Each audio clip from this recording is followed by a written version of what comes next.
ನಮಸ್ಕಾರ ಎಲ್ರಿಗೂ ರೋಚಕ ಯೂಟ್ಯೂಬ್ ಚಾನಲ್ಗೆ ಸ್ವಾಗತ. ಚಿತ್ರದುರ್ಗದ ರೇಣುಕಾಸ್ವಾಮಿ ಕೊಲೆ ಪ್ರಕರಣದಲ್ಲಿ ನಟ ದರ್ಶನ್ ಮತ್ತು ನಟಿ ಪವಿತ್ರ ಗೌಡ ಸೇರಿದಂತೆ ಎಲ್ಲ ಆರೋಪಿಗಳಿಗೆ ಕೋರ್ಟ್ ನ್ಯಾಯಾಂಗ ಬಂಧನ ವಿಧಿಸಿದೆ. ಜುಲೈ 4ನೇ ತಾರೀಕು ತನಕ ನಟ ದರ್ಶನ್ ಪರಪ್ಪನ ಅಗ್ರಹಾರದಲ್ಲಿ ಕಾಲ ಕಳೆಯಬೇಕಾಗಿದೆ. ದರ್ಶನ್ ಅವರು ಈ ಹಿಂದೆಯೂ ಅಂದರೆ 2011ರಲ್ಲಿ ಪತ್ನಿಗೆ ಹಲ್ಲೆ ಮಾಡಿದ ಪ್ರಕರಣದಲ್ಲಿ ಒಮ್ಮೆ ಜೈಲು ಪಾಲಾಗಿದ್ದರು. 13 ವರ್ಷಗಳ ಬಳಿಕ ಮತ್ತೊಮ್ಮೆ ಜೈಲು ಸೇರಿದ್ದಾರೆ. ಚಾಪೆ ಮೇಲೆ ನಿದ್ರೆ ಮಾಡಲಾಗದೆ ಒದ್ದಾಡ್ತಾ ಇದ್ದಾರೆ. ಇದರ ನಡುವೆ ಸ್ಫೋಟಕ ಮಾಹಿತಿಯೊಂದು ಹೊರಗಡೆ ಬಿದ್ದಿದೆ, ಅದು ಕೂಡ ಪೊಲೀಸ್ ಮೂಲಗಳಿಂದ. ಹೌದು, ದರ್ಶನ್ ಅವರ ಮೊಬೈಲ್ ಪರಿಶೀಲನೆ ವೇಳೆ ಆಘಾತಕಾರಿ ಮಾಹಿತಿಯೊಂದು ಬೆಳಕಿಗೆ ಬಂದಿರುವುದಾಗಿ ಪೊಲೀಸ್ ಮೂಲಗಳು ತಿಳಿಸಿವೆ. ದರ್ಶನ್ ಅವರ ಗ್ಯಾಂಗ್ 300ಕ್ಕೂ ಅಧಿಕ ವಾಟ್ಸಪ್ ಗ್ರೂಪ್ಗಳನ್ನ ಮಾಡಿಕೊಂಡಿದೆ. ಅಲ್ಲದೆ ಕ್ರಿಮಿನಲ್ ಹಿನ್ನೆಲೆ ಇರುವವರ ಜೊತೆ ದರ್ಶನ್ ಮತ್ತು ದರ್ಶನ್ ಅವರ ತಂಡಕ್ಕೆ ನಂಟಿದೆ ಅಂತ ಪೊಲೀಸ್ ಮೂಲಗಳು ತಿಳಿಸಿವೆ. ಪ್ರತಿ ಜಿಲ್ಲೆಯಲ್ಲೂ 25ರಿಂದ 30 ಜನರ ತಂಡವನ್ನು ಮಾಡಿಕೊಂಡು ಫೋನ್ನಲ್ಲೇ ದರ್ಶನ್ ಮತ್ತು ದರ್ಶನ್ ಅವರ ತಂಡದ ಜೊತೆ ಸಂಪರ್ಕದಲ್ಲಿದ್ದಾರೆ ಅಂತ ಹೇಳಲಾಗ್ತಾ ಇದೆ. ಹಾಗಾದರೆ ಈಗ ಬಂದಿರುವ ಸುದ್ದಿ ಇದು ಎಷ್ಟರ ಮಟ್ಟಿಗೆ ನಿಜ? ಅದರ ಜೊತೆಗೆ ನಟ ದರ್ಶನ್ ಅವರಿಂದ ನಟ ಜಗ್ಗೇಶ್ ಮೇಲೆ ಹಲ್ಲೆ ಆಗಿದೆ ಅಂತ ಹೇಳಲಾಗ್ತಿದೆ. ನಿಜವಾಗ್ಲೂ ಇಲ್ಲಿ ದರ್ಶನ್ ಅವರು ನಟ ಜಗ್ಗೇಶ್ ಮೇಲೆ ಹಲ್ಲೆ ಮಾಡಿದ್ರ? ಈ ಪ್ರಕರಣ ಆದಮೇಲೆ ಬೇಕು ಅಂತಾನೆ ಈ ರೀತಿ ಸುದ್ದಿಯನ್ನು ಹಬ್ಬಿಸ್ತಾ ಇದ್ದಾರೆ. ಎಲ್ಲ ಮಾಹಿತಿಯನ್ನು ಈ ವಿಡಿಯೋದಲ್ಲಿ ನೋಡ್ತಾ ಹೋಗೋಣ. ಅದಕ್ಕಿಂತ ಮುಂಚೆ ಯಾರೆಲ್ಲ ನಮ್ಮ ಚಾನಲ್ನ ಸಬ್ಸ್ಕ್ರೈಬ್ ಮಾಡಿಲ್ಲ, ಈ ರೀತಿಯ ಮಾಹಿತಿಗಾಗಿ ನಮ್ಮ ಚಾನಲ್ನ ಸಬ್ಸ್ಕ್ರೈಬ್ ಮಾಡಿ. ಈ ವಿಡಿಯೋ ಇಷ್ಟ ಆದರೆ ಈ ವಿಡಿಯೋಗೊಂದು ಲೈಕ್ ಕೊಡಿ. ರೇಣುಕಾಸ್ವಾಮಿ ಹತ್ಯೆ ಪ್ರಕರಣದಲ್ಲಿ ನಟ ದರ್ಶನ್ ಅವರು ಜೈಲು ಪಾಲಾಗ್ತಿದ್ದಂತೆ ದರ್ಶನ್ ಅವರ ಫ್ಯಾಮಿಲಿ ಆಗಲಿ ಅಥವಾ ಯಾರೇ ಒಬ್ಬ ಸೆಲೆಬ್ರಿಟಿ ಆಗಲಿ ನಟ ದರ್ಶನ್ ಅವ್ರನ್ನ ಭೇಟಿ ಮಾಡಿರಲಿಲ್ಲ. ಈಗ ಒಬ್ಬೊಬ್ಬರಾಗೆ ನಟ ದರ್ಶನ್ ಅವ್ರನ್ನ ಭೇಟಿ ಮಾಡ್ತಾ ಇದ್ದಾರೆ.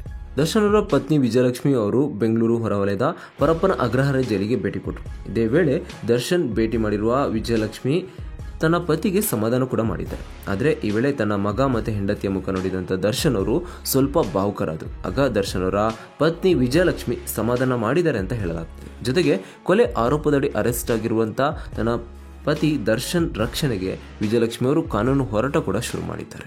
ಅಷ್ಟೇ ಅಲ್ಲದೆ ನಟ ವಿನೋದ್ ಪ್ರಭಾಕರ್ ಕೂಡ ದರ್ಶನ್ ಅವರನ್ನ ಭೇಟಿ ಮಾಡಿದ್ದಾರೆ. ಭೇಟಿಯ ಬಳಿಕ ಮಾಧ್ಯಮದೊಂದಿಗೆ ಮಾತನಾಡಿದಂಥ ವಿನೋದ್ ಪ್ರಭಾಕರ್ ಅವರು ಕಾನೂನಿಗಿಂತ ಯಾರೂ ದೊಡ್ಡವರಿಲ್ಲ, ನ್ಯಾಯ ಸಿಗಬೇಕು ಅಂತ ಹೇಳಿದರು. ರೇಣುಕಾಸ್ವಾಮಿ ಆತ್ಮಕ್ಕೆ ಶಾಂತಿ ಸಿಗಬೇಕು, ಅವರ ಕುಟುಂಬಕ್ಕೆ ಭಗವಂತ ಧೈರ್ಯ ಕೊಡಲಿ ಅಂತ ಕೇಳಿಕೊಳ್ಳುತ್ತೇನೆ. ಹೀಗೆಲ್ಲ ಆಗಬಾರ್ದಿತ್ತು. ನಿಮಗೆಲ್ಲ ಎಷ್ಟು ಗೊತ್ತಿದೆಯೋ ನನಗೂ ಅಷ್ಟೇ ಗೊತ್ತಿರೋದು. ನಾನು ದರ್ಶನ್ ಸರ್ ಅವ್ರನ್ನ ಮೀಟ್ ಮಾಡದೆ 4 ತಿಂಗಳಾಗಿತ್ತು ಅಂತ ವಿನೋದ್ ಪ್ರಭಾಕರ್ ಅವರು ಮಾತನಾಡಿದ್ರು. ನಟ ದರ್ಶನ್ ಪತ್ನಿ ವಿಜಯಲಕ್ಷ್ಮಿ ಮತ್ತು ನಟ ವಿನೋದ್ ಪ್ರಭಾಕರ್ ದರ್ಶನ್ ಅವ್ರನ್ನ ಭೇಟಿ ಆದಮೇಲೆ ನಮ್ಮನೆ ಸುಮ್ಮನೆ ಆಶ್ರಮದ ಟ್ರಸ್ಟಿ ಆದಂಥ ನಕ್ಷತ್ರ ಅವರು ಜೈಲಿನ ಬಳಿ ಬಂದರು. ಪರಪ್ಪನ ಅಗ್ರಹಾರಕ್ಕೆ ಆಗಮಿಸಿದಂಥ ನಕ್ಷತ್ರ ಅವರು ನಟ ದರ್ಶನ್ ಮತ್ತು ದರ್ಶನ್ ಅವರ ಆಪ್ತ A11 ಆರೋಪಿಯಾದಂಥ ನಾಗರಾಜ್ ಅವ್ರನ್ನ ಭೇಟಿ ಮಾಡಿದ್ರು. ಈ ವೇಳೆ ಸುದ್ದಿಗಾರರೊಂದಿಗೆ ಮಾತಾಡಿದಂಥ ನಕ್ಷತ್ರ ಅವರು ದರ್ಶನ್ ಅವರ ಅನ್ನ ತಿಂದಿದ್ದೇವೆ, ಆ ನಿಯತ್ತು ನಮಗಿದೆ. ದರ್ಶನ್ ಅನ್ನ ಅವರು ನಮ್ಮ ಆಶ್ರಮಕ್ಕೆ ರೇಷನ್ನಿಂದ ಹಿಡಿದು ಎಲ್ಲದಕ್ಕೂ ಜೊತೆಯಲ್ಲಿ ನಿಂತಿದ್ದಾರೆ. ಕಷ್ಟ ಇರುವ ಸಮಯದಲ್ಲಿ ನೆರವಾಗಿದ್ದಾರೆ. ತಪ್ಪು ಮಾಡಿದವರಿಗೆ ಕಾನೂನು ರೀತಿಯಲ್ಲಿ ಶಿಕ್ಷೆ ಆಗಲಿ, ಆದರೆ ಯಾವತ್ತೂ ಯಾರ ಮನೆ ಅನ್ನ ತಿಂದರೂ ಮರೆಯಬಾರದು ಅಂತ ಹೇಳಿಕೊಟ್ಟಿದ್ದಾರೆ ಅಂತ ಅಂದರು. ಕಾನೂನು ರೀತಿಯಲ್ಲಿ ತಪ್ಪು ಮಾಡಿದರೆ ಶಿಕ್ಷೆ ಆಗಲಿ, ಆದರೆ ನಾನು ಅವರ ಕೊಟ್ಟ ಅನ್ನ ತಿಂದಿದ್ದೇನೆ. ನಾನು ಒಬ್ಬಳೇ ಅಲ್ಲ, ನಮ್ಮ ಆಶ್ರಮದಲ್ಲಿರುವ ಎಲ್ಲರೂ ತಿಂದಿದ್ದಾರೆ. ನಾವೀಗ ಕಟ್ಟುತ್ತಿರುವ 1,000 ಜನರ ಅನಾಥಾಶ್ರಮಕ್ಕೆ ಅದಕ್ಕೂ ಕೂಡ ದರ್ಶನನ ಬಹಳಷ್ಟು ಸಹಾಯ ಮಾಡಿದ್ದಾರೆ. ಆ ಮಾನವೀಯತೆಯಿಂದ ಭೇಟಿ ಮಾಡಲು ಬಂದಿದ್ದೇನೆ ಅಂತ ನಕ್ಷತ್ರ ಅವರು ಹೇಳಿದರು. ಇನ್ನು ದರ್ಶನ್ ಅವರು ಹೇಳಿ ಕೇಳಿ ಸ್ಟಾರ್ ನಟ, ಕೈಯಲ್ಲಿ ಸಾಲು ಸಾಲು ಸಿನಿಮಾಗಳು, ಹೀಗಾಗಿ ಫಿಟ್ನೆಸ್ ಮೇಂಟೈನ್ ಮಾಡಲೇಬೇಕು. ದಿನ ಜಿಮ್ ಮಾಡಿಕೊಂಡು ಚಿಕನ್, ಮಟನ್, ಫ್ರೂಟ್ಸ್, ಜ್ಯೂಸ್ ಅಂತ ಪೌಷ್ಟಿಕ ಆಹಾರ ಸೇವಿಸಿದಂಥ ದರ್ಶನ್ ಅವರೀಗ ಉಪ್ಪು ಖಾರವಿಲ್ಲದ ಊಟ ತಿನ್ನುವಂಥ ಪರಿಸ್ಥಿತಿ ಬಂದಿದೆ. ಸರಿಯಾಗಿ ಉಪ್ಪು ಖಾರ ಇಲ್ಲದ ಸಾಂಬಾರ್, ಮುದ್ದೆ, ಅನ್ನ ತಿನ್ನಲು ದರ್ಶನ್ಗೆ ಕಷ್ಟ ಆಗ್ತಿರೋದು ನಿಜ. ಇನ್ನು ಸಹ ಕೈದಿಗಳು ಮಾತನಾಡಲು ಯತ್ನಿಸಿದರೆ ದರ್ಶನ್ ಅವರು ಯಾರ ಜೊತೆನೂ ಬೆರೆಯುತ್ತಿಲ್ಲ ಅಂತೆ. ನಿಮ್ಮ ಸವಾಸ ಸಾಕಪ್ಪ ಅಂತ ಅಂತರ ಕಾಯ್ಕೊಂಡಿದ್ದಾರೆ. ದಯವಿಟ್ಟು ನನ್ನ ಪಾಡಿಗೆ ಬಿಟ್ಟು ಬಿಡಿ ಎಂದು ಸುಮ್ಮನೆ ಕುಳಿತುಕೊಂಡಿದ್ದಾರಂತೆ.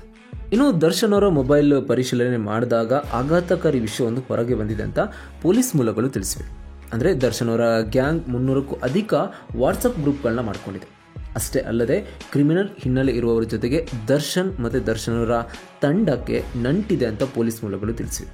ಪ್ರತಿ ಜಿಲ್ಲೆಯಲ್ಲೂ 25ರಿಂದ 30 ಜನರ ತಂಡವನ್ನು ಮಾಡಿಕೊಂಡಿದೆ. ಫೋನ್ನಲ್ಲೇ ದರ್ಶನ್ ಮತ್ತು ದರ್ಶನ್ ಅವರ ತಂಡ ಆ ತಂಡದ ಜೊತೆಗೆ ಸಂಪರ್ಕದಲ್ಲಿದೆ ಅಂತ ಹೇಳಲಾಗ್ತಾ ಇದೆ. ದರ್ಶನ್ ವಿರುದ್ಧ ಯಾರೇ ಮಾತಾಡಿದರೂ ಪ್ರತಿ ಜಿಲ್ಲೆಯಲ್ಲಿ ದರ್ಶನ್ ಪರ ಪ್ರತಿಭಟನೆ ನಡೆಯುತ್ತೆ. ಈ ಹಿಂದೆ ನಟ ಜಗ್ಗೇಶ್ ಮೇಲೂ ಇದೇ ರೀತಿ ದಾಳಿ ಮಾಡಿರುವ ಶಂಕೆ ವ್ಯಕ್ತವಾಗಿದೆ. ದರ್ಶನ್ ಬಗ್ಗೆ ಮಾತನಾಡಿದ್ದಕ್ಕೆ ಜಗ್ಗೇಶ್ ಮೇಲೆ ದರ್ಶನ್ ಅಭಿಮಾನಿಗಳು ಹಲ್ಲೆಗೆ ಯತ್ನಿಸಿದ್ರು. ಪ್ರತಿ ತಿಂಗಳು ಈ ತಂಡಕ್ಕೆ ದರ್ಶನ್ ಹಣ ಕಳಿಸುತ್ತಿರು ಎಂಬುದು ಮೊಬೈಲ್ ಪರಿಶೀಲನೆ ಮೇಲೆ ಬಯಲಾಗಿದೆ. ಈ ಮಾಹಿತಿ ಬಿಚ್ಚಿಟ್ಟಿರೋದು ಪೊಲೀಸ್ ಮೂಲಗಳು. ಪ್ರತಿ ಜಿಲ್ಲೆಯಲ್ಲೂ 25ರಿಂದ 30 ಜನರ ತಂಡಕ್ಕೆ ದರ್ಶನ್ ಹಣ ಕಳಿಸ್ತಾ ಇದ್ರು. ಜಿಲ್ಲೆಗಳಲ್ಲಿ ಅಭಿಮಾನಿಗಳನ್ನ ಇದೇ ತಂಡ ಒಟ್ಟಿಗೆ ಸೇರಿಸ್ತಾ ಇತ್ತು. ದರ್ಶನ್ ವಿರುದ್ಧ ಯಾರೇ ಮಾತಾಡಿದ್ರೋ ಅವರ ವಿರುದ್ಧ ದಾಳಿ ಮಾಡ್ತಾ ಇದ್ರು. ಜಿಲ್ಲೆಯಲ್ಲೂ ಕೂಡ ದರ್ಶನ್ ಪರ ಪ್ರತಿಭಟನೆ ನಡೆಸ್ತಾ ಇದ್ರೆಂಬ ಭಯಾನಕ ಮಾಹಿತಿ ಮೊಬೈಲ್ ಪರಿಶೀಲನೆ ಮೇಲೆ ಬಯಲಾಗಿದೆ ಅಂತ ಪೊಲೀಸ್ ಮೂಲಗಳು ತಿಳಿಸಿವೆ. ಇನ್ನು ದರ್ಶನ್ ಅವರ ಬಗ್ಗೆ ಕೇಳಿಬರುವಂಥ ಈ ಆರೋಪಗಳು ಎಷ್ಟು ಮಟ್ಟಿಗೆ ನಿಜ, ಇದರ ಬಗ್ಗೆ ನಿಮ್ಮ ಅನಿಸಿಕೆ ಅಭಿಪ್ರಾಯ ಏನೆಂಬುದನ್ನು ನಮಗೆ ಕಮೆಂಟ್ ಮೂಲಕ ತಿಳಿಸಿ. ಧನ್ಯವಾದಗಳು.